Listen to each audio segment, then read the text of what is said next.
இயேசுவின் குடும்பம் என்ற தலைப்பில் இன்றைக்கு கர்த்தர் நம்மோடு கூட பேச போகிறார். எபேசியருக்கு எழுதின நிருபம் 3ஆம் அதிகாரம் 14, 15 ஆகிய வசனங்கள்.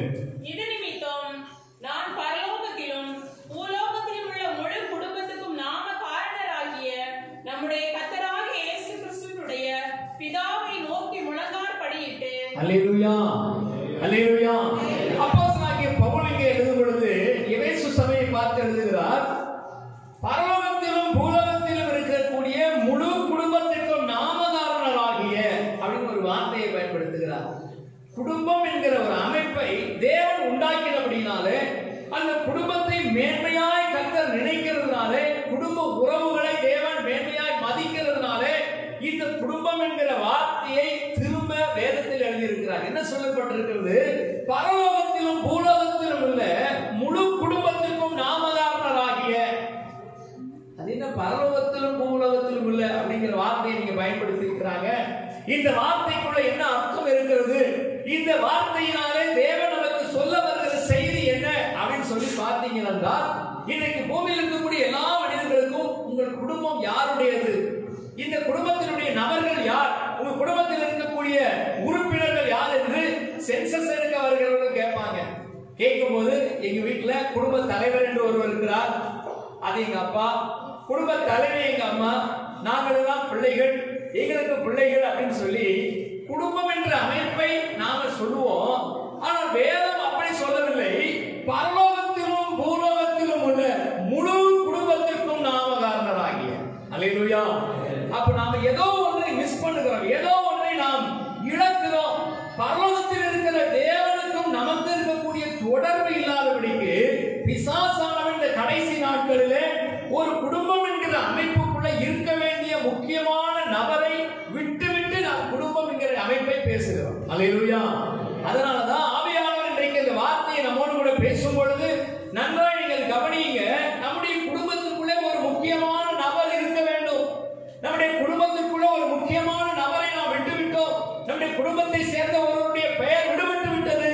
உங்களுடைய ரேஷன் கார்டுல 4 பேர் உங்க வீட்டுல இருக்கிறீங்க, 3 பேருடைய பெயர் தான் இருக்குது, ஒருவருடைய பெயர் அதுல இல்லை அப்படின்னு சொன்னா ரேஷன் கடைக்கு போகும்போது சொல்லுவீங்க, இதுல இன்னும் ஒருவருடைய பெயர் விடுபட்டு இருக்குது, இதை சேர்க்கணும். என்ன பண்ணலாம்? கம்ப்யூட்டர் சென்டருக்கு போங்க, தாலுகா ஆபீஸுக்கு போங்க, போய் இந்த பெயரை சேருங்க. எப்படியாவது என்னுடைய பிள்ளைகளுடைய பெயர் சேர்க்கப்படணும், என் ரேஷன் கார்டில் சேர்க்கப்பட வேண்டும், ஆதார் கார்டில் சேர்க்கப்பட வேண்டும் என்று நாம் விரும்புகிறோமே. என்னைக்காவது என்னுடைய தேவனாகிய கர்த்தருடைய பெயர், என் ஆண்டவருடைய பெயர் என் குடும்பத்திற்குள்ள இருக்க வேண்டும் என்று நாம் விரும்பி இருக்கிறோமா? அல்லேலூயா. அதைத்தான் வேதம் சொல்லுகிறது, பரலோகத்திலும் பூலோகத்திலும் இருக்கிற முழு குடும்பத்திற்கும். அப்போ ஒரு குடும்பம் எப்பொழுது முழுமை பெறுகிறது, ஒரு குடும்பத்தினுடைய நபர்களுடைய எண்ணிக்கை எப்பொழுது முழுமை பெறுகிறது என்று சொன்னா, பரலோகத்தில் இருக்கிற தேவனாகிய கர்த்தரை நம்முடைய குடும்பத்திற்குள்ள இணைக்கும் போதுதான் நம்முடைய குடும்பம் நிறைவு பெற்ற ஒரு முழுமை பெற்ற குடும்பமாய் மாறுகிறது. எத்தனை பேர் விசுவாசிக்கிறீங்க? அல்லேலூயா. நம்ம குடும்பத்துல தலைவர் யாரு? யாரு நம்ம குடும்பத்தின் தலைவரா இருக்கணும்? இயேசு கிறிஸ்து நம்முடைய வீட்டின் தலைவரா இருக்கணும். அல்லேலூயா. நம்முடைய வீட்டுக்குள்ள இயேசு கிறிஸ்து ஒரு நபரா இருக்க வேண்டும். கர்த்தராகிய இயேசு கிறிஸ்துவை விசுவாசிக்கிறோம், அவரிடத்தில் அன்பு செலுத்துகிறோம், காணிக்கை கொடுக்கிறோம், ஊழியம் செய்கிறோம், எல்லாம் நல்லதுதான். ஆனா அவரை நம்முடைய குடும்பத்தில் இருக்கிற ஒரு நபராய் ஏற்றுக்கொள்கிறதற்கு நம்முடைய மனம் விரும்புகிறது. அல்லேலூயா. சத்தமா அல்லேலூயா சொல்லுங்களேன். அநேகருடைய வீடுகளில் நான் இந்த குடும்பத்தினுடைய தலைவர், நான் சொல்றதுதான் கேட்கணும். அல்லேலூயா. சில வீடுகளில் குடும்ப தலைவி இருப்பாங்க. ஏன்னா அம்மா ஆட்சி நடந்ததுல இருந்து நான் தான் அந்த குடும்பத்தினுடைய தலைவி, நான் சொல்றதுதான் எல்லாரும் கேட்கணும். அல்லேலூயா. சில வீடுகளில் பிள்ளைகள் இருப்பாங்க, நான் தான் நிறைய படிச்சிருக்கிறேன், நான் சொன்னதுதான் நீங்க தான் கேட்கணும். உங்களுக்கு ஒண்ணுமே தெரியாது. அல்லேலூயா. ஆனா வேதம் என்ன சொல்றது தெரியுமா? இந்த முழு குடும்பத்திற்கும், பரலோகத்திலும் பூலோகத்திலும் இருக்கக்கூடிய இந்த முழு குடும்பத்திற்கும் நாமகாரணராகிய இயேசு கிறிஸ்து குடும்பத்தின் தலைவரா வச்சு பாருங்களேன். அல்லேலூயா. நான் சொல்றது வேண்டாம், என் மனைவி சொல்றது வேண்டாம், என் பிள்ளைகள் சொல்றது வேண்டாம், என் அப்பா அம்மா சொல்றது வேண்டாம். யார் சொல்றபடி நடக்கணும்? இயேசு சொல்றபடி. அல்லேலூயா. அதனாலதான் ஒரு பாடல் பாடணும், இயேசுவின் குடும்பம் ஒன்று உண்டு, அன்பு நிறைந்திடும் இடம் ஒன்று, இயேசுவின் குடும்பம் ஒன்று உண்டு,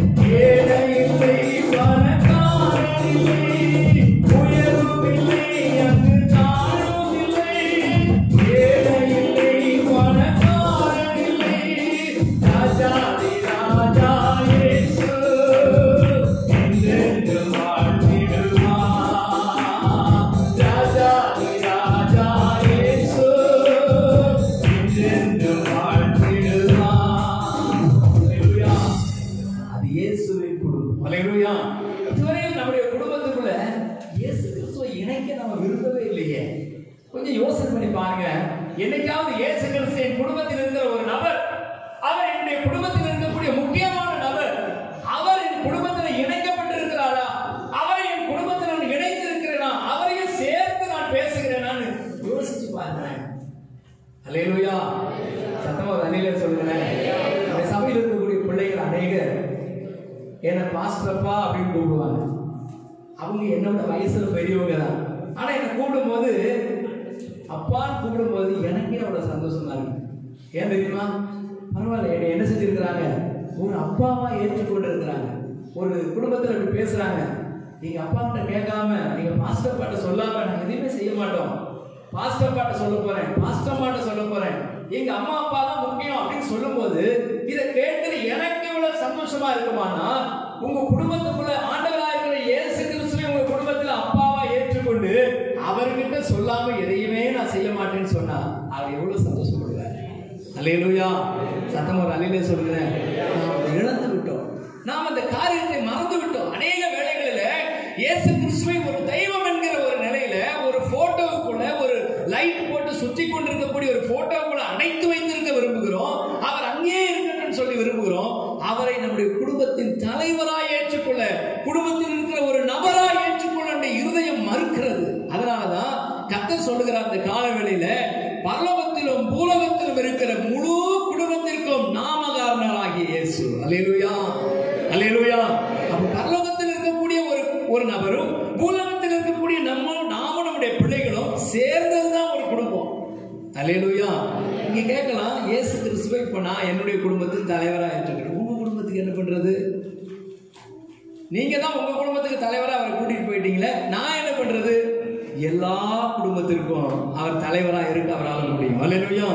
ஒரே நேரத்தில் அவர் அமெரிக்காவிலும் ஆண்டவரா இருக்கிறார், ஆப்பிரிக்காவிலும் ஆண்டவரா இருக்கிறார், இந்தியாவிலும் ஆண்டவரா இருக்கிறார், பாகிஸ்தான்லயும் ஆண்டவரா இருக்கிறார். எந்த தேசத்திலையும் ஒரே நேரத்தில் அவரால் இருக்க முடியும். அல்லேலூயா. அதனாலதான் ஆண்டவர் விரும்புகிறார். இந்த கால வேளையில எத்தனையோ குடும்பங்களுக்குள்ள சிதைவு, குடும்பங்களுக்குள்ள மனஸ்தாபங்கள், குடும்பங்களுக்குள்ள பிரிவினைகள், குடும்பங்களுக்குள்ள ஆசீர்வாதம் இல்ல, குடும்ப ஆசீர்வாதங்களை சத்துருவானவன் சிதைத்து போட்டிருக்கிறான். அதனால ஆண்டவர் இன்னைக்கு எனக்கு சொன்னது என்ன தெரியுமா? என்னை அவர்கள் குடும்பத்திற்குள்ள ஒரு நபராக இணைக்க நீ சொல்லிக் கொடு. அல்லேலூயா. இயேசு கிறிஸ்து உங்கள் குடும்பத்தினுடைய ஒரு நபராக சேர்த்துக் கொள்ள நீங்கள் விரும்புவீர்களானா உங்க குடும்பத்துக்குள்ள ஆசீர்வாதங்களும் நன்மைகளும் தானாய் வரும். அல்லேலூயா. அதை குறித்து நாம் வாசிக்கும் போது வெளிப்படுத்தின விசேஷம் 3ஆம் அதிகாரம் 20வது வசனத்திலே வாசிக்கிறோம். வெளிப்படுத்தின விசேஷம் 3:20. இதோ வாசற்படியிலே நின்று தட்டுகிறேன், ஒருவன் என் சத்தத்தை கேட்டு கதவை திறந்தால் அவனிடத்தில் நான் பிரவேசித்து அவனோடே போஜனம் பண்ணுவேன். அல்லேலூயா. போஜனம் பண்ணுவான். இங்க வேதத்திலே வாசிக்கிறோம், இதோ வாசற்படியில் நின்று நான் கதவை தட்டுகிறேன். எந்த வாசற்படியில? நம்முடைய இருதயமாகிய வாசற்படியில். இன்றைக்கு நம்முடைய இருதயத்தின் வாசற்படியில் நின்று கதவை தட்டுகிறார். ஏன் கதவை தட்டணும்? உள்ள அவரே வர வேண்டியதானே, அவரே எனக்கு உள்ள வந்து எனக்கு கூட இருக்க வேண்டியதானே அப்படின்னு இல்ல, அவர் இருதயத்தின் வாசற்படியில் நின்று கதவை தட்டுகிறார். ஒருவன் என் சத்தத்தை கேட்டு கதவை திறந்தால் நான் உள்ளே பிரவேசித்து அவனோடு கூட போஜனம் பண்ணுவேன், அவனும் என்னோடு கூட போஜனம் பண்ணுவான். அல்லேலூயா. எவ்வளவு ஒரு நல்ல ஆண்டவர் பாருங்க. உலகத்துல எந்த தெய்வமும், உலகத்திலே சொல்லப்பட்டிருக்கிற எந்த மகானும், எந்த ஒரு குருவும் சொல்லாத ஒரு வார்த்தை என்ன தெரியுமா? நான் உனக்குள்ளே பிரவேசித்து உன் குடும்பத்திற்குள்ளே வந்து உன்னோடு கூட நானும் போஜனம் பண்ணுவேன். அல்லேலூயா. நீயும் என்னோடு கூட போஜனம் பண்ணுவாய். பாருங்க எவ்வளவு ஒரு ஆசீர்வாதமான காரியம். ஆண்டவர் நம்ம வீட்டுக்கு வர்றது எவ்வளவு ஒரு நல்ல விஷயம். அல்லேலூயா. இயேசு கிறிஸ்து என் வீட்டுக்கு வந்திருக்கிறார், இயேசு கிறிஸ்து என் வீட்டில் உட்கார்ந்து இருக்கிறார், இயேசு கிறிஸ்துவோடு கூட நாங்கள் இன்னைக்கு சாப்பிட போறோம். இப்ப மத்தியானம் நீங்க போய் சாப்பிடும் போது இயேசுவே எங்க கூட உட்கார்ந்து இருக்கிறான்னு ஒரு மைண்ட்ல ஒரு நினைவோடு கூட இயேசுவே நீங்களும் சாப்பிடுங்க, நாங்க என்ன சமைச்சு வச்சிருக்கிறது நீங்களும் சாப்பிடுங்க, நாங்களும் சேர்ந்து சாப்பிடுவோம்னு சொல்றது எவ்வளவு ஒரு இனிமையான அனுபவம். அல்லேலூயா. ஆனா இதெல்லாம் நம்ம செய்யறது இல்லை, எனக்கு மட்டும்தான். சில பிள்ளைங்க பாருங்க சின்ன வயசுலயே அப்படி பழகும். எப்படி அப்படின்னு சொன்னா, ஒரு பாக்கெட் பிஸ்கட்டை வாங்கி கொடுத்தா அது என்ன பண்ணும், ஒழிச்சு வச்சு சாப்பிடும், இந்த எலி மாதிரி. அந்த மாதிரி சொல்லி கொடுத்துருப்பாங்க. யாருக்கும் கொடுக்கக்கூடாது, யார் கண்ணுலையும் காட்டக்கூடாது. உடனே அது என்ன பண்ணும், சின்ன வயசுலயே அப்படி பழகிறோம். யாருக்கும் கொடுக்காம தனியா ஒழிச்சு வச்சு சாப்பிடுற பழக்கம். அல்லேலூயா. நாங்கள் சின்ன பிள்ளைங்களா எங்கள் பிள்ளைங்க இருக்கும்போது ஒரு நாள் ஒரு துணி கடைக்கு போயிருந்தோம்.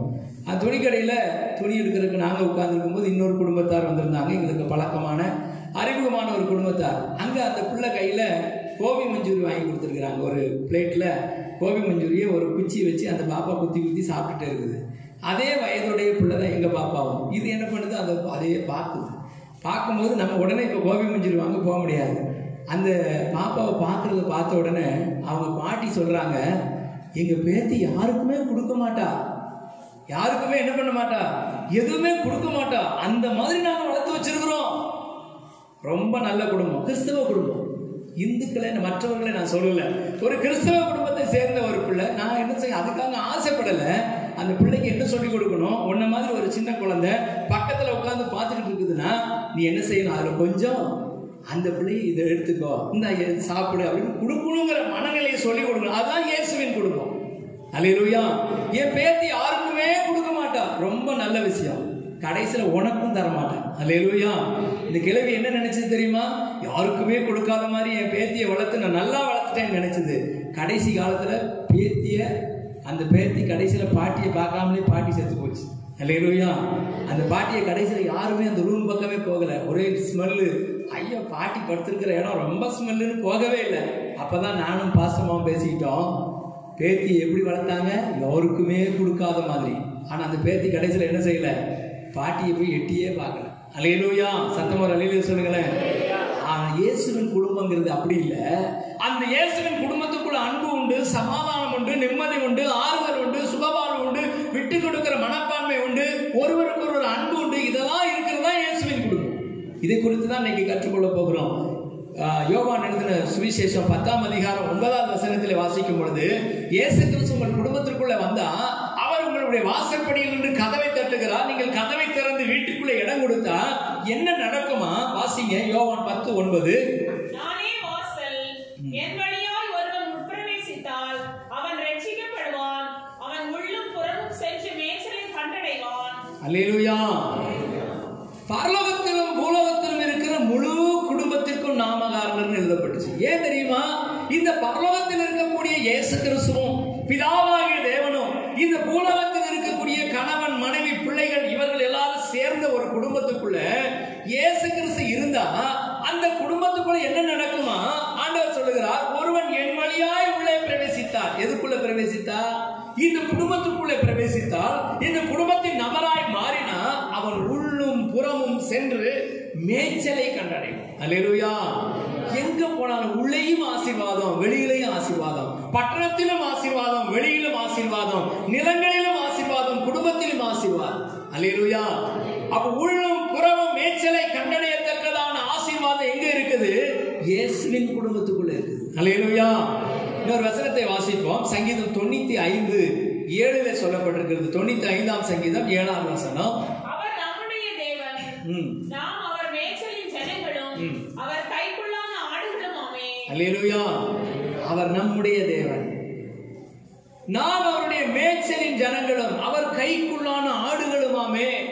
அப்படின்னா ஆண்டவர் உள்ளும் புறமும் மேய்ச்சலை கண்டடையும்படியாய், உள்ளும் புறமும் ஆசீர்வாதத்தை கண்டடையும்படியாய், குடும்பத்துக்குள்ளும் ஆசீர்வாதம், வெளியிலேயும் ஆசீர்வாதம், குடும்பத்தில் இருக்கக்கூடிய நபர்களுக்குள்ளும் ஆசீர்வாதம், வெளியில வியாபாரத்துல, தொழில, விவசாயத்துல எல்லாத்துலயும் ஆசீர்வாதம். எப்ப வருது தெரியுமா? இயேசுவின் குடும்பமாய் மாறும்போது. அல்லேலூயா. அதனாலதான் ஆண்டவர் சொல்றார், அவர் நம்முடைய தேவன், நாம் அவருடைய மேய்ச்சலின் ஜனங்களும், அவர் கைக்குள்ளான ஆடுகளுமாமே. பாருங்க, அவர் கைக்குள்ளான ஆடுகளுமா இருக்கிறோம். அதனாலதான் ஆண்டவர் நம்ம எப்படி மேய்க்கிறாரா? உள்ளேயும் ஆசீர்வாதம், வெளியும் ஆசீர்வாதம், உள்ளும் புறமும் சென்று அவன் மேய்ச்சலை கண்டடைவான். உள்ளும் ஆசீர்வாதம், வெளியிலையும் ஆசீர்வாதம், உள்ளேயும் நன்மைகள், வெளியேயும் நன்மைகள், பட்டணத்திலும் ஆசீர்வாதம், வெளியிலும் ஆசீர்வாதம். ஏன் தெரியுமா? அந்த குடும்பம் இயேசுவின் குடும்பம். அல்லேலூயா. சத்தமா ஒரு அல்லேலூயா சொல்லுங்களேன். ஆசீர்வாதங்களை, இப்படிப்பட்ட நன்மைகள் நமக்கு வைத்திருக்கிறார். ஆனா நாம தான் அதை புரிந்து கொள்ளாம இயேசுவை விட்டு விட்டோம். இந்த முழு குடும்பத்திற்கு நாமகாரணராகிய அவரை விட்டு விட்டோம். குடும்பத்தின் தலைவராகிய அவரை விட்டு விட்டோம். குடும்பத்தில் இருக்கக்கூடிய முக்கியமான நபராகிய அவரை நாம் மறந்து போனோம். நாமே நம்முடைய குடும்பம் என்ற ஒரு சின்ன வட்டத்திற்குள்ள, ஒரு குறுகிய குண்டு சட்டிக்குள்ள குதிரை ஓட்டிக்கிட்டு இருக்கோம். அல்லேலூயா. ஆனா ஆண்டவர் சொல்றாரு, நீ இங்கே மட்டும் இருக்க வேண்டிய ஆள் அல்ல, இந்த ஒரு சின்ன வட்டத்திற்குள்ள இருந்து கொண்டு கஷ்டப்பட வேண்டிய ஆள் அல்ல. நான் பரலோகத்திற்கும் பூலோகத்திற்கும் முழு குடும்பமாகிய இந்த குடும்பத்திற்கு நாமகாரனாகிய நான் குடும்பத்துக்குள்ள இருக்கும்போது இப்படிப்பட்ட ஆசீர்வாதம் உண்டா? அல்லேலூயா. அப்படிப்பட்ட ஆசீர்வாதத்தை பெற்றுக்கொண்ட 2 குடும்பத்தை குறித்து நாம் பார்த்து நாம் ஜெபிக்க போகிறோம்.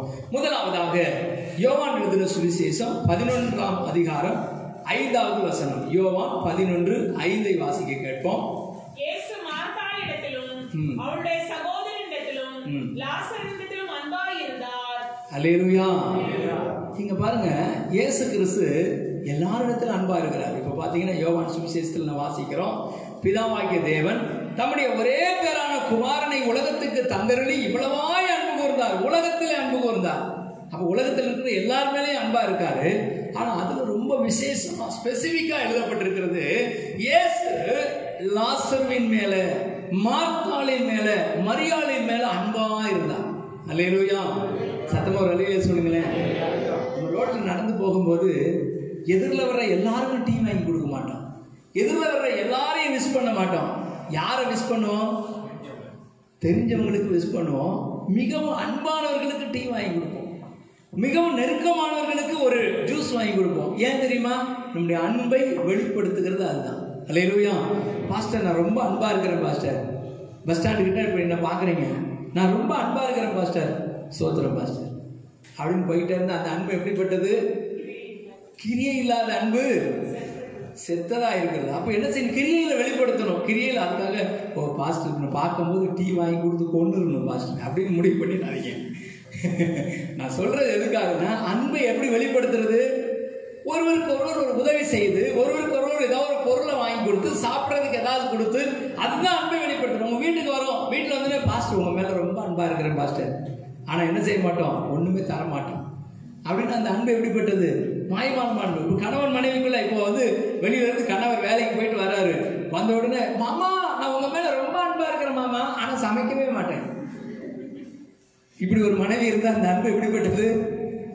ஏமாற்றுகிறான். அல்லேலூயா. அவங்க மேல அன்பா இருக்கிறத எப்படி வெளியே காண்பிக்கிறது? அவருக்கு பிடித்ததை, அவர் விரும்புகிறத ருசியா சமைச்சு மாமா இதை சாப்பிடுங்கன்னு சொல்றதுதான் உண்மையான அன்பு. அல்லேலூயா. சில சகோதரிகள் யோசிக்கிறாங்க, பாஸ்டர் நமக்கு டோஸ் விடுறாரு, அடுத்து இந்த பக்கம் வருது, இங்கே இருக்குது. அதனால இன்னைக்கு குடும்பங்கள் இன்னைக்கு பிரச்சனை என்ன தெரியுமா? குடும்பங்களுக்குள்ள பிரச்சனையே ஒழுங்கா சமைக்கிறது இல்லை.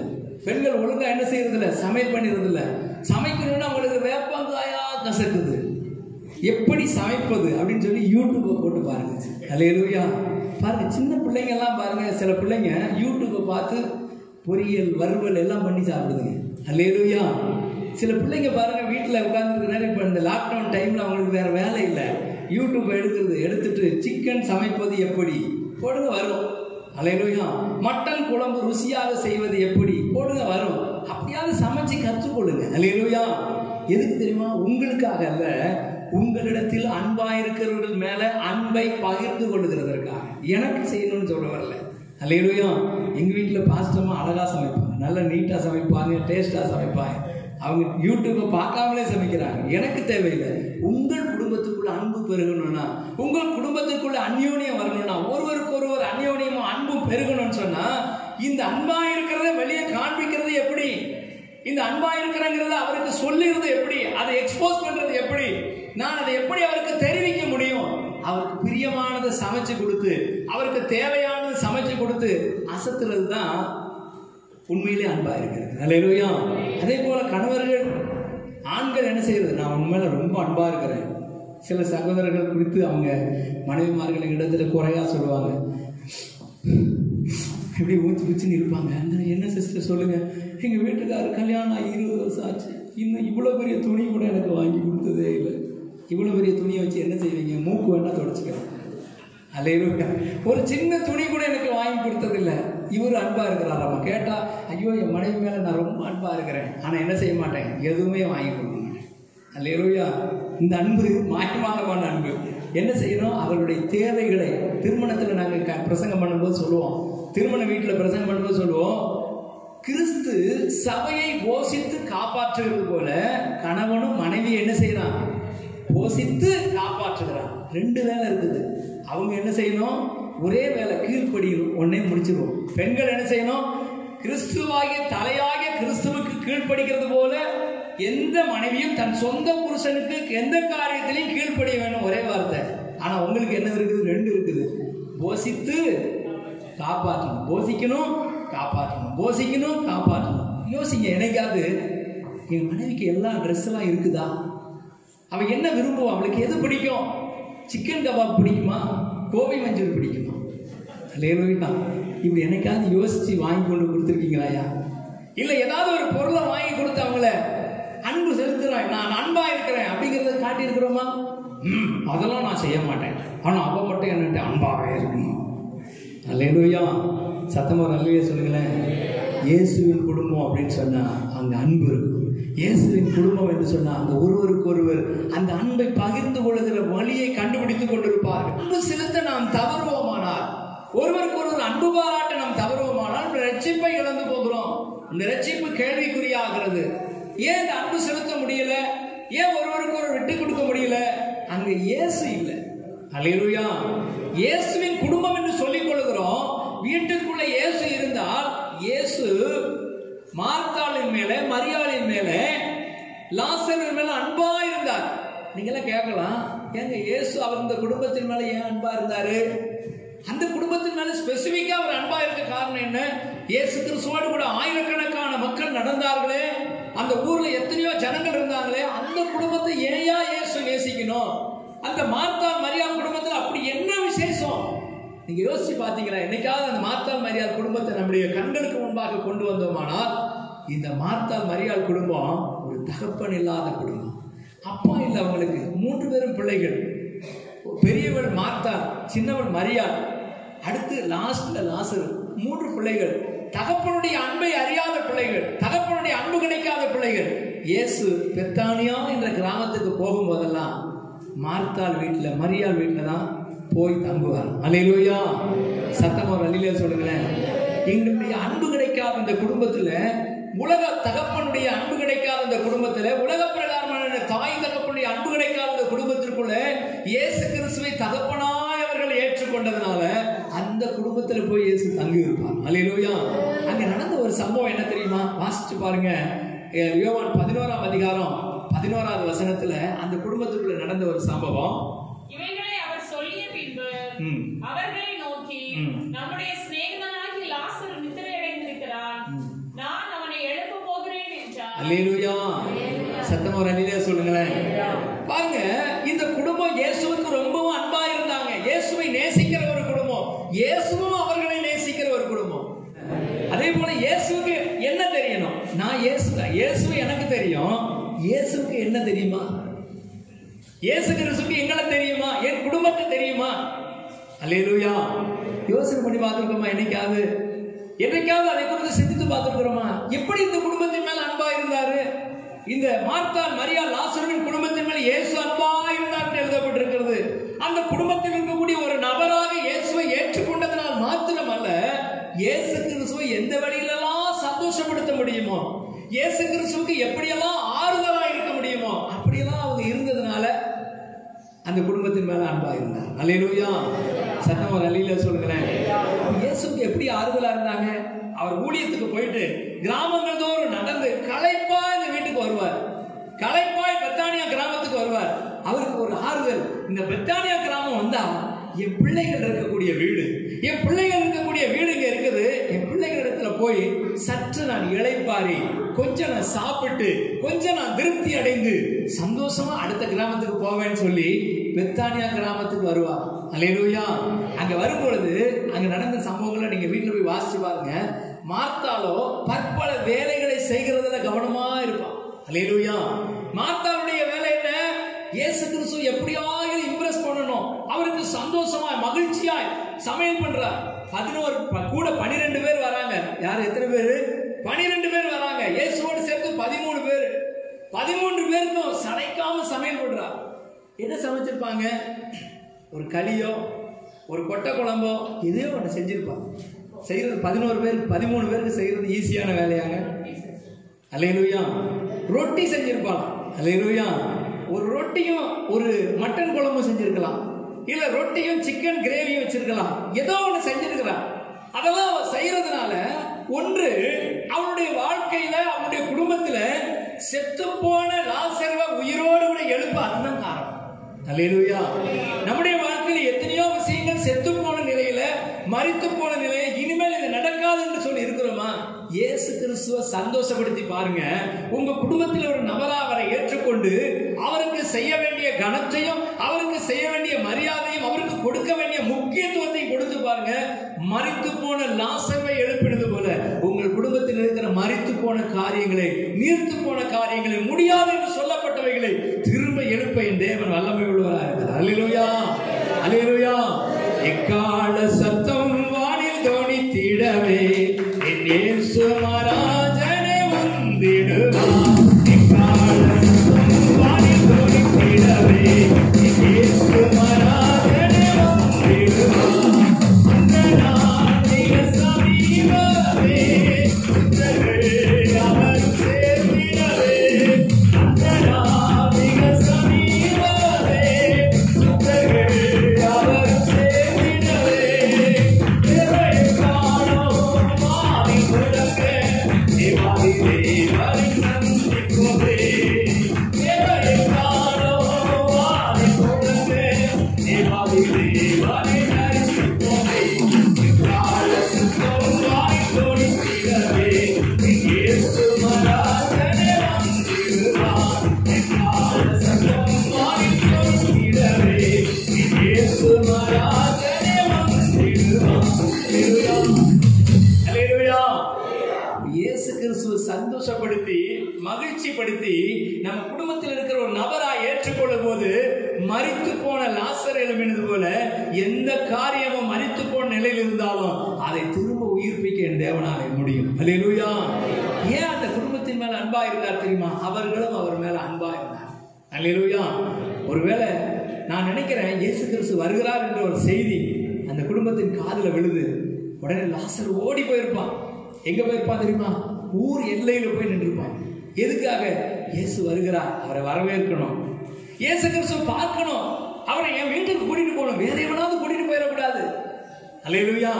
இதே கிராமத்துல நிறைய எதிரிங்க இருக்காங்க, நிறைய வேண்டாத ஆளுங்க இருக்காங்க. அவங்க வீட்டுக்கு இயேசுவை கூட்டிட்டு போயிடக்கூடாதுன்னு ஓடி போய் கிராமத்தின் எல்லையில நின்றுப்பான். இயேசு அங்க வந்த உடனே ஓடி போய் கட்டி தழுவி, இயேசுவே இன்னைக்கு எங்க வீட்டுல தான் நீங்க சாப்பிடணும், எங்க வீட்டுல தான் அவங்க தங்கணும்னு சொல்லி உரிமையோடு கூட்டிட்டு போயிருப்பான். அதனாலதான் அவன் செத்து போனால் அவனை கர்த்தர் எழுப்பினார். அல்லேலூயா. அல்லேலூயா. நான் நினைக்கிறேன் இயேசு கிறிஸ்துவை அந்த குடும்பம் எவ்வளவாய் அன்பு செலுத்தினது, இயேசு கிறிஸ்துவின் மேல் எவ்வளவாய் அந்த குடும்பம் நேசித்தது என்று சொல்லி சரியாய் நம்ம வேதத்தில் எழுதப்படாவிட்டாலும் இயேசு கிறிஸ்து ஒரே வார்த்தையில முடிச்சிருக்கிறாரு, இயேசுவும் அவர்கள் மேல் அன்பாயிருந்தார். அல்லேலூயா. நம்ம குடும்பத்துக்குள்ள இயேசு கிறிஸ்து வச்சிருக்கிறோம், இயேசு கிறிஸ்து குடும்பத்தினுடைய நபராய் ஏற்றுக்கொண்டிருக்கிறோம், இயேசு கிறிஸ்து குடும்பத்தின் தலைவர் என்று சொல்லுகிறோம். அவரை எந்த வழியிலாம் சந்தோஷப்படுத்துறோம், எந்த வழியில அவரை மகிழ்ச்சிப்படுத்துறோம், எந்த வழியில அவரை நம்ம சந்தோஷமாய் மகிழ்ச்சியா வச்சிருக்கிறோம், அவருக்கு ஆறுதலா இருக்கிறோமா, அவருக்கு நம்ம ஒரு ரெஸ்ட் கொடுக்கிற இடமாக, அவருக்கு கொஞ்சம் நம்ம ஆறுதல் செய்கிற ஒரு குடும்பமா இருக்கிறோமா, அந்த குடும்பத்தை கர்த்தர் ஆசீர்வதிப்பார். அல்லேலூயா. சத்தமா ஒரு அல்லேலூயா சொல்லுங்களேன். பாருங்க, எலியாவை குறித்து வேதத்துல நம்ம வாசிக்கிறோம், எலிசாவை குறித்து வாசிக்கிறோம். எலிசா நம்மிடத்தில் வந்து போகிற இந்த மனுஷன் தேவனுடைய மனிதன் என்று நான் காண்கிறேன். நம்ம வீட்டின் மேல ஒரு மாடியில மெத்தையின் மேல் ஒரு அறை வீட்டை உண்டு பண்ணி அந்த வீட்டுக்குள்ள ஒரு கட்டிலையும் ஒரு மேஜையும் ஒரு குத்து விளக்கையும் இவருக்கு வைப்போம் அப்படின்னு சொல்லி அந்த சூனேமியால் சொன்னார். அல்லேலூயா. ஏன் தெரியுமா? நம்ம வீட்டுக்கு வந்துட்டு போற இந்த தேவனுடைய மனுஷன் ரெஸ்ட் எடுக்கிறதுக்கு இடம் இல்லாம, தங்குகிறதுக்கு இடம், சற்று இளைப்பாறுகிறதுக்கு இடம் இல்லாம அவர் அலைந்து திரிகிறார். அவருக்கு ஒரு இளைப்பாறுதலை கொடுப்போம்னு சொல்லி அந்த சகோதரி வீட்டின் மாடியில் ஒரு வீட்டை கட்டி, அவர் அறை வீட்டை கட்டி அங்க ஒரு கட்டிலையும் ஒரு மேஜையும் ஒரு குத்து விளக்கையும் வைத்தார். அவளுடைய வாழ்க்கையில அவளுடைய மகன் செத்து போனான். எலிசா அவனை உயிர்ப்பித்து கொடுத்தார். அல்லேலூயா. அது இயேசு கிறிஸ்துவுக்கு மட்டுமல்ல, அவருடைய ஊழியக்காரனுக்கும் பொருந்துகிறது. அவருடைய ஊழியக்காரனுக்கு எலிசாவுக்கு ஆறுதலாக இருந்த அந்த குடும்பத்தை கர்த்தர் ஆசீர்வதித்தார். எலிசாவினுடைய அந்த அற்புதங்களில் ஒன்று, அந்த சூனியமியாருடைய பிள்ளையை கர்த்தர் உயிர்ப்பித்து கொடுத்தார். காரணம் என்ன தெரியுமா? அவளுக்கு ஆறுதலா இருந்தார், அன்பா இருந்தார். அல்லேலூயா. இன்னைக்கு அநேக குடும்பங்கள்ல ஏன் இன்னைக்கு குடும்பங்களுக்குள்ள ஆசீர்வாதம் வரல, என் குடும்பத்துல நன்மை வரல, இதுக்கு ஜெபம் பண்ணுங்க பாஸ்டர், அதுக்கு ஜெபம் பண்ணுங்க பாஸ்டர். போன் பண்ணுவாங்க, எங்க பிள்ளைகளுக்கு இப்போ ஜெபம் பண்ணுங்க, எங்க அதுக்கு ஜெபம் பண்ணுங்க, இதுக்கு ஜெபம் பண்ணுங்க. எல்லாத்துக்குமே ஜெபம் பண்ணி பார்த்தாச்சு, எல்லாத்துக்கும் போராடி பார்த்தாச்சு. ஆண்டவர் என்ன சொல்றாரு தெரியுமா? அவர்கள் என் மீது அன்பு கூர்ந்தா போதும், என் மேல அன்பு கூர்ந்தா போதும், நான் அவர்கள் மேல அன்பு கூறுவேன். அல்லேலூயா. நம்ம பாட்டெல்லாம் பாடுவோம், அன்பு கூறுவேன் இன்னும் அதிகமாய், ஆராதிப்பேன் இன்னும் ஆர்வமாய். அது வாயளவில் இருக்குது, இருதயத்துக்குள்ள இருந்து இருக்குல்ல, இருதயத்தின் ஆழத்திலிருந்து இருக்கல, இருதயத்தின் ஆழத்திலிருந்து அந்த அன்பு கூறுகிற பழக்கம் இருந்துச்சுன்னா நிச்சயமாய் கர்த்தர் நம்மை ஆசீர்வதித்திருப்பார். அல்லேலூயா. நேரம் ஆகிவிட்டதுனால ஏன்னா அடுத்த காரியத்துக்கு நான் போகிறேன். ஆதியாகமம் 7ஆம் அதிகாரம் 1 வசனம். ஆதியாகமம் 7:1. கர்த்தர் நோவாவை நோக்கி, நீயும் உன் வீட்டார் அனைவரும் பேழைக்குள் பிரவேசியுங்கள், இந்த சந்ததியில் உன்னை எனக்கு முன்பாக நீதிமானாக கண்டேன். அல்லேலூயா. பாருங்க, ஆண்டவர் ஒரு குடும்பத்தை ஆசீர்வதிக்கிறதுக்கு முன்னாடி அவங்க வீட்டார், அல்லேலூயா, நோவா, இந்த தேசத்துல உன்னை பெரிய ஆளா பார்த்துட்டேன், உன் சந்ததியில உன்னை நீதிமானாக கண்டேன், நீ மட்டும் வா அப்படின்னு நான் என்னைக்கு கூப்பிட மாட்டார். நீ மட்டும் இங்க வா அப்படின்னு சொல்லல, நீயும் உன் வீட்டார் அனைவரும். பாருங்க, ஆண்டவர் ஒரு குடும்பங்கிற அந்த அமைப்பை சிதைக்க மாட்டார். என்னைக்குமே குடும்பத்தை கட்டுகிறவர் இயேசு, குடும்பத்தை சிதைக்கிறவன் பிசாசு. அல்லேலூயா. அதனாலதான் நாங்க திருமண வீட்டுல திருமணம் நடத்தி வைக்கும் போது தேவன் இணைத்ததை மனிதன் பிரிக்காதிருக்க கடவுள்னு சொல்லுவோம். ஏன் தெரியுமா? தேவன் தான் இணைக்கிறவர், சேர்க்கிறவர். ஆனா பிசாசு என்ன செய்யறான்? அவர்களை பிரிக்கிறான். அதனால சொல்றோம், தேவன் இணைத்ததை மனிதன் பிரிக்காதிருக்க கடவுள். நோவாவை பார்த்து, நோவா, நீ ரொம்ப உத்தமனும் சன்மார்க்கனும் தேவனுக்கு பயப்படுகிறவனும் நீதிமானுமா இருக்கிற, அதனால நீ மட்டும் வேலைக்குள்ள வான்னு சொல்ல, நீயும் உன் வீட்டாரும் வேலைக்குள்ள வாங்க. அல்லேலூயா. நாங்க சில சபைகள்ல சில வீடுகள்ல போகும்போது அந்த வீட்டுல அவங்க கணவர் சர்ச்சைக்கு வர மாட்டார், அவங்க பிள்ளைங்க சர்ச்சைக்கு வர மாட்டாங்க. அவங்கள்ட்ட நாங்க சொல்றது என்ன தெரியுமா? ஒரே ஒரு நபர் இந்த வீட்டுக்குள்ள வேலைக்குள்ள வராத ஆளா இருந்தா அந்த குடும்பம் பாதுகாக்கப்பட முடியாது. அல்லேலூயா. சில சொல்லுவாங்க, அது என் பையன் சொன்னா கேட்க மாட்டான், ஒரு வாரம் சோறே போடாதீங்க கேட்பான். அல்லேலூயா. எங்க சர்ச்சைக்கு வர்றதுக்கு ஏன் அவங்க பொண்ணு வரல? அது முடிய சுருட்டி விடுறதுக்கு நேரம் ஆயிடுச்சான். அல்லேலூயா. சத்தமா ஒரு வழியில சொல்லுங்களேன். சில வீடுகள்ல பெற்றோரை அதுக்கு சப்போர்ட் பண்றது. எனக்கு தெரிஞ்ச ஒரு குடும்பம், பையன் சர்ச்சைக்கு வர மாட்டான், இப்ப இல்ல, அந்த காலத்துல அவங்க வீட்டுல போய் நான் சொல்லுவேன், ஐயா உங்க பையனை சர்ச்சைக்கு அனுப்புங்க. இல்ல, அவனுக்கு கிரிக்கெட் மேட்ச் இருக்குது, முக்கியமான மேட்சுக்கு போயிட்டான். நான் சொன்னேன், மேட்ச் எல்லாம் இருக்கட்டும் ஐயா, கடைசி காலத்துல உங்களை கவனிக்க மாட்டான், அந்த பையன் உங்களுக்கு ஆறுதலா இருக்க மாட்டான், கண்ணீரை வரவழைப்பான். அட போப்பா, நீ சின்ன பையன், உனக்கு தெரியாது அப்படின்பாரு. கடைசியில் நடந்தது என்ன தெரியுமா? அவன் கிரிக்கெட் மேட்சுக்கு போவான், ஒவ்வொரு மேட்ச்சில் கப்பெல்லாம் வின் பண்ணிட்டு வந்து மெடலெல்லாம் தொங்க விட்டான், வீட்டில் கப்பெல்லாம் வரிசையாக அடுக்கி வச்சான். அவனுக்கு திருமணம் ஆயிற்று. அதே வீட்டுக்குள்ள தாயும் தகப்பன் இருக்கிறாங்க. இவங்க 2 பேரும் அந்த தாய் தகப்பன்ட்ட பேசவே மாட்டாங்க. அல்லேலூயா. கடைசி காலத்தில் அவர் ரொம்ப பலவீனப்பட்டு சாகும் தருவாயில் என்கிட்ட சொல்றாரு, நான் அவரை பார்க்க போயிருக்கிறேன், என் பையன் ஐயா என்கிட்ட பேச மாட்டேங்கிறான். ஏன் இப்படி பேச மாட்டேங்கிறான்னு சொல்றேன். அவனுக்கு நான் வாங்கி கொடுத்துருக்கிற கோழிக்கு அளவே இல்லையா. அவங்க வீட்டுக்கு நாங்கள் போயிருக்கிறோம். போகும்போது கோழியெல்லாம் நீங்கள் வந்து கட் பண்ணி சாப்பிட்ருக்கீங்க, முழு கோழி சாப்பிட்ருக்கீங்களா? முழுசா அப்படியே முழு கோழியை நல்லா க்ளீன் பண்ணி கடையிலேருந்து வாங்கிட்டு வந்து அப்படியே முழு கோழியை எண்ணெயில் போட்டு பொரித்து ஒரு கோழியை அவனுக்கு அப்படியே வைப்பார்.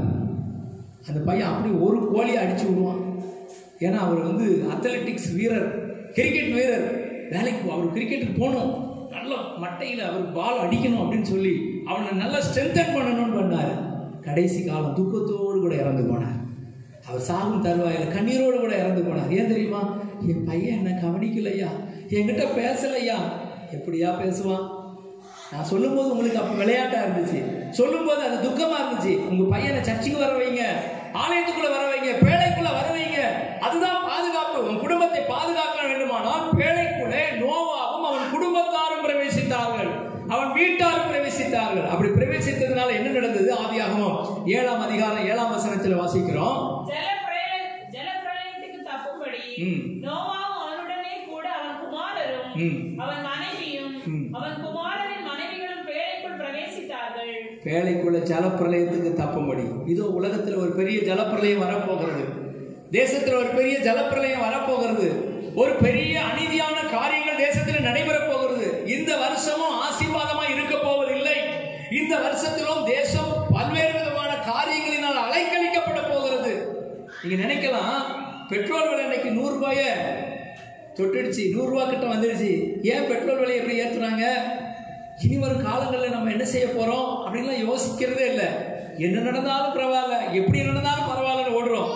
ஆனா அரசாங்கத்துடைய சூழ்நிலைகள் எல்லாம் மாறிக்கொண்டிருக்கிறது. ஒரு பெரிய ஜலப்பிரளயம் உங்கள் குடும்பத்தை வந்து மோதி அடிக்க போகிறது. அந்த ஜலப்பிரளயத்துக்கு தப்பும்படி தான் நோவாவின் பேழையாகிய சபைக்குள்ள வரும்படி உங்களை வருந்தி அழைக்கிறேன். அல்லேலூயா.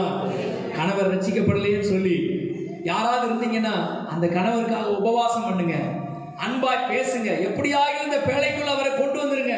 மனைவி ரட்சிக்கப்படலையேன்னு இருக்கீங்கன்னா எப்படியாகிலும் கண்ணீர் விட்டு கதறியாகிலும் அழுது ஜெபம் பண்ணியாகிலும் அவர்களை உள்ள கொண்டு வாங்க. பிள்ளைகள் ரட்சிக்கப்படலையே அப்படின்னு சொல்லி அந்த பேழைக்குள்ள கொண்டு வாங்க. ஏன் தெரியுமா? இந்த பேழை தான் உங்களுக்கு பாதுகாப்பு. எபிரேயர் 11ஆம் அதிகாரம் 7வது வசனத்தில் சொல்லப்பட்டிருக்கிறது. எபிரேயர் 11:7 விசுவாசத்தினாலே நோவா தற்காலத்திலே காணாதவைகளை குறித்து தேவ எச்சரிப்பு பெற்று பயபக்தியுள்ளவனாகி தன் குடும்பத்தை ரட்சிப்பதற்கு பேழையை உண்டு பண்ணினான். அதனாலே அவன் உலகம் ஆக்கினைக்குள்ளானதென்று தீர்த்து விசுவாசத்தினால் உண்டாகும் நீதிக்கு சுதந்திரவாளியாய் மாறினான். அல்லேலூயா. இந்த இயேசுவின் குடும்பத்துக்குள்ள, இது இயேசுவின் பேழைக்குள்ள, பரலோகத்திற்கு பயணம் செய்கிற இந்த பேழைக்குள்ள வருகிறதற்கு தாமதிக்காதபடி வேகமாய் வந்து விடுங்க. அல்லேலூயா. குடும்பத்தில் நபர்கள் யாராவது ரட்சிக்கப்படலையா? சிலர் என்ன சொல்லுவாங்க தெரியுமா? எங்க வீட்டுக்காரருக்கு நிறைய வேலை இருக்குது, அதனால அவர் சர்ச்சுக்கு வரல. அவரு வேலைக்கு வெளியே இருக்கிறாருன்னு அர்த்தம். ஜலப்பிரளயம் வரும்போது தண்ணி அடிச்சுட்டு போயிடும். அப்புறம் ஐயோ எங்க வீட்டுக்காரர்கிட்ட தானே இருந்தாரு, காணலையே நீங்க தேடினாலும் கிடைக்க மாட்டார். அல்லேலூயா. என் பிள்ளைகள் இன்னைக்கு கிரிக்கெட் ஆட போகும், என் பிள்ளைகள் இன்னைக்கு டியூஷனுக்கு போகும், ஸ்பெஷல் கிளாஸுக்கு போகும், ஆனா சர்ச்சுக்கு வராது. ஒரு நாள் ஒண்ணு வரும், பிள்ளைய காத்து அடிச்சுட்டு போயிடும். அப்ப நீங்க தேடி பார்ப்பீங்க, இங்க தானே என் பிள்ளை இருந்தது, எங்க போச்சு? காணல. ஆண்டவர் என்ன வச்சிருக்கிறார்? நல்ல கவனிங்க. கர்த்தர் சொல்லுகிற வார்த்தையை நன்றாய் கவனிங்க. முழு குடும்பம், எல்லா நபர்களும், குடும்பத்தின் உறுப்பினர்கள் அத்தனை பேர்களும் வேலைக்குள்ள வரும் பொழுது ஜலப்பிரளயம் வந்தாலும் காற்று வந்தாலும் எது வந்தாலும் அதிலிருந்து கர்த்தர் நம்மை பாதுகாப்பார். அல்லேலூயா. அப்படி நம்மளங்க படிக்கிட்டு ஆண்டவர்கிட்ட சொல்ல போகிறோம். ஆண்டவரே, எங்க குடும்பத்துல நீங்க ஒரு நபரா வாங்க. ஆண்டவரே, இதுவரைக்கும் இயேசு ஒரு ஆவியை பார்த்தது மாதிரி நீங்க பார்த்திருப்பீங்க. இன்றைக்கு உங்களுக்கு நான் சொல்லி கொடுத்திருக்கிறேன், இயேசு கிறிஸ்து எங்க வீட்டில் இருக்கிற ஒரு நபர். இயேசு கிறிஸ்து எங்க வீட்டில் இருக்கக்கூடிய ஒரு முக்கியமான நபர். நீங்க ட்ரெஸ் எடுக்கிறீங்களா? இயேசுக்கு ஒரு ட்ரெஸ் எடுங்க. நீங்க வீட்டுல சமைக்கிறீங்களா? இயேசுக்கு சேர்த்து சாப்பாடு பண்ணுங்க. உங்க வீட்டுல எது செய்தாலும் இயேசுக்கு சேர்த்து செஞ்சு பாருங்க. அது உங்களுக்கு ஆசீர்வாதத்தை கொண்டு வரும். இயேசு உங்க குடும்பத்துல சந்தோஷமாய் மகிழ்ச்சியாய் உங்க வீட்டுக்குள்ள இருக்கும்படி பார்த்துக் கொள்ளுங்க. இயேசு கிறிஸ்து உங்க சந்தோஷமாய் மகிழ்ச்சியாய் உங்க குடும்பத்துக்குள்ள வைத்திருக்க முயற்சி பண்ணுங்க. ஒருவேளை உங்களுடைய குடும்ப நபர்கள் அதுக்கு ஒத்துழைக்கலையா? நீங்க ஆண்டவர்கிட்ட சொல்லுங்க, ஏசப்பா, என் கணவர் ரட்சிக்கப்படலப்பா, என் மனைவி ரட்சிக்கப்படல ஆண்டவரே, என் பிள்ளைகள் ரட்சிக்கப்படல ஆண்டவரே, என்னுடைய பெற்றோர் ரட்சிக்கப்படல ஆண்டவரே, ஆனா நான் உங்களை என் வீட்டில் இருக்கிற ஒரு நபரா வச்சிருக்கிறேன் ஆண்டவரே, எங்க வீட்டுல ஒரு முக்கியமான நபரா நான் உங்களை ஏற்றுக்கொள்கிறேன் ஆண்டவரே. இயேசுவின் குடும்பமா என் குடும்பம் இன்றைக்கு மாறி இருக்குது. இயேசுவின் குடும்பத்துக்குள்ள உயர்வுக்கு பஞ்சம் இல்ல, உயர்வுக்கு பஞ்சம் இல்ல, ஆசீர்வாதத்துக்கு பஞ்சம் இல்ல. ஏனென்றால் இயேசுவின் குடும்பம் அன்பு நிறைந்த குடும்பம். இந்த அன்பு நிறைந்த குடும்பத்துல ஆபத்துக்கு, போராட்டத்துக்கு, பிரச்சனைக்கு இடமே இல்லை. ஏனென்றால் நான் இயேசுவின் குடும்பத்துக்குள்ள இருக்கிறேன். என்றைக்காவது நீங்க யோசிச்சு பாருங்க, என் குடும்பத்துக்குள்ள அன்பு இருக்குதா? கணவன் மனைவிக்குள்ள அன்பு இருக்குதா? பிள்ளைகளிடத்துல அன்பு இருக்குதா? சகோதர சிநேகம் இருக்குதா? யார் மேலேயாவது கசப்போட, வெறுப்போடு கடிச்சு பட்சிக்கிறவங்களா இருக்கிறோமா? ஓநாய் கூட்டத்தை போல இருக்கிறோமா? ஆட்டுக்குட்டியை போல இருக்கிறோமா? ஆண்டவர்கிட்ட சொல்லுங்க, ஆண்டவரே, ஒருவேளை எனக்குள்ள கசப்பு, வெறுப்பு, குடும்பத்துக்குள்ள சமாதானம் இல்லாத சூழ்நிலை இருந்துச்சுன்னா இன்னைக்கு இயேசுவை நாங்க எங்க வீட்டுக்கு கூட்டிட்டு போக போகிறோம். இயேசுவை வீட்டுக்குள்ள வருந்தி அழைக்க போகிறோம். இயேசுவே என் குடும்பத்திற்குள்ள ஒரு நபராய் வாரும் என்று கூப்பிட போகிறோம். பரிசுத்த ஆவியானவர் தாமே இன்றைக்கு ஜெபிக்கிற ஒவ்வொருவருடைய குடும்பத்திற்குள்ள பிரவேசித்து அந்த குடும்பத்தின் தலைவராய் இருந்து இந்த குடும்பத்திலே மாற்றங்களையும் நன்மைகளையும் கட்டளையிடுகிறதற்காக எங்களுக்கு ஸ்தோத்திரம். தேவரீர் உம்முடைய கரத்தில் ஒப்புக் கொடுக்கிறோம். ஆசீர்வதிங்க. இயேசு கிறிஸ்துவின் பரிசுத்தமுள்ள நாமத்தில் வேண்டுகிறோம் எங்கள் ஜீவனுள்ள நல்ல பிதாவே. நீங்கள் தொடர்பு கொள்ள வேண்டிய எங்கள் முகவரி: இயேசு நம்மோடு சபை, எண் 54/1, இந்திரா நகர், தென்கனிக்கோட்டை. தொலைபேசி எண்கள் 9866515211, 9965157399. Our address: இயேசு நம்மோடு சபை, நம்பர் 54/1, இந்திரா நகர், தென்கனிக்கோட்டை. Phone numbers 9865152311, 9965157399.